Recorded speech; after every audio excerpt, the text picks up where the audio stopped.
各位好，上一集自由行同大家去到蛇口嘅 K11同埋太子灣花園城。如果喺深圳灣口岸過嚟，要轉2次地鐵，30分鐘先過到嚟，有啲不便。但係其實呢，喺商場隔離嘅蛇口碼頭搭船過嚟呢度呢，就最方便。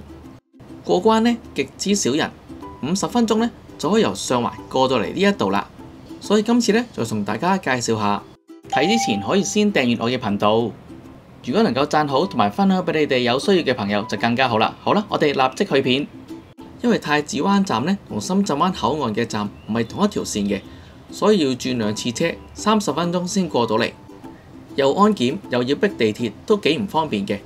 但係如果好似喺港島區嘅人過嚟呢，就非常之方便，因為呢度呢係近蛇口碼頭，一落船呢，隔離就係商場，非常之方便。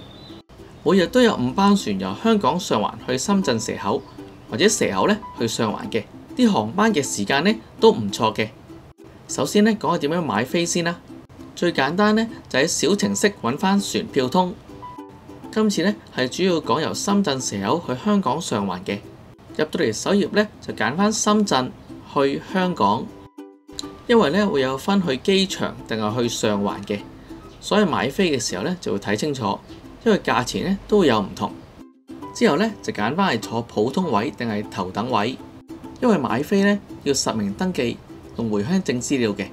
我哋第一次呢，就撳呢度添加乘客，填翻回鄉證嘅簡體中文名、回鄉證嘅證件號碼，但係呢唔使填回鄉證嘅換領次數。最後呢，填埋出生日期，之後呢，就可以撳保存。你可以撳繼續添加，填翻其他屋企人或者朋友嘅資料落去。之後呢，揀翻你要買幾多張飛，跟住俾錢就得㗎啦。成功俾錢之後呢，就會有呢一個確認嘅短信，會有一個取票嘅網址嘅。入到嚟呢，會見到購票乘客嘅名，點一下二維碼呢一個位置，就會有一個二維碼，一陣呢用嚟換飛用嘅。喺太子灣花園城嘅商場行過去呢，隔離就係深圳蛇口郵輪中心。呢度呢，2016年已經啟用㗎啦，佢樓高12層。1樓呢就入境廳，2樓呢就係出境廳。咁所以呢，我哋先去2樓嗰度攞咗飛先。如果各位呢對其他問題有疑問呢，都可以嚟到1樓呢一度遊客嘅中心嗰度問下嘅。上到嚟2樓呢個自助票機嘅位置呢，出示翻你頭先買飛嘅二維碼，見到綠色呢度寫住數碼取票，撳落去之後呢，對住呢個熒光幕掃一掃你頭先嘅二維碼。咁你之前呢買咗幾多張飛，佢做一次過出晒俾你嘅，唔使逐張飛數㗎。2樓同3樓呢都有啲商鋪嘅。2樓呢就有間順豐速遞，一間賣茶葉嘅鋪頭，一間便利店。呢一間呢話自己係郵輪嘅主題商店。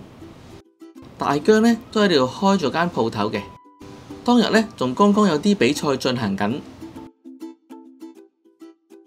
而喺另外一邊呢，都有第2間嘅便利店。呢層呢都有幾間食肆嘅，有一間咖啡店。呢一間呢就係食雲南米線嘅，大家可以睇睇個價錢做個參考。佢嘅招牌土雞米線呢都係26個9，其他食品嘅價錢呢都唔係太貴。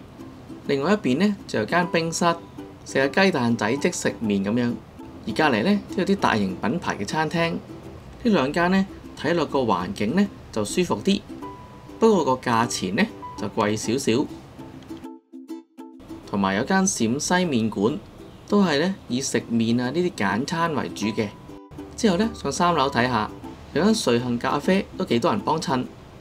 另外一邊呢就有間 KFC， 佢後邊呢有一個好大嘅場地嘅休息室，唔知係咪全部都係佢嘅呢？呢一度嘅面積呢就真係好大，同埋呢好多凳可以休息。而呢邊呢，亦都似係 DJI 嘅場地，係一啲俾遙控車同埋無人機練習嘅地方。呢度呢，亦都有間歡國酒店嘅喎，除咗可以日租呢，仲可以月租嘅，4800蚊30日。呢度呢，亦都提供咗好多按摩凳俾大家使用。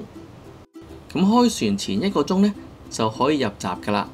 呢度呢，同平時過關一樣嘅，都係要帶齊行李同埋證件過關。用翻頭先張船票呢，就可以喺呢度入閘㗎啦。過晒關之後呢，就可以跟住呢度寫住香港上環呢個牌行去等候區。喺上船之前呢，仲可以喺免稅店呢度買少少嘢嘅。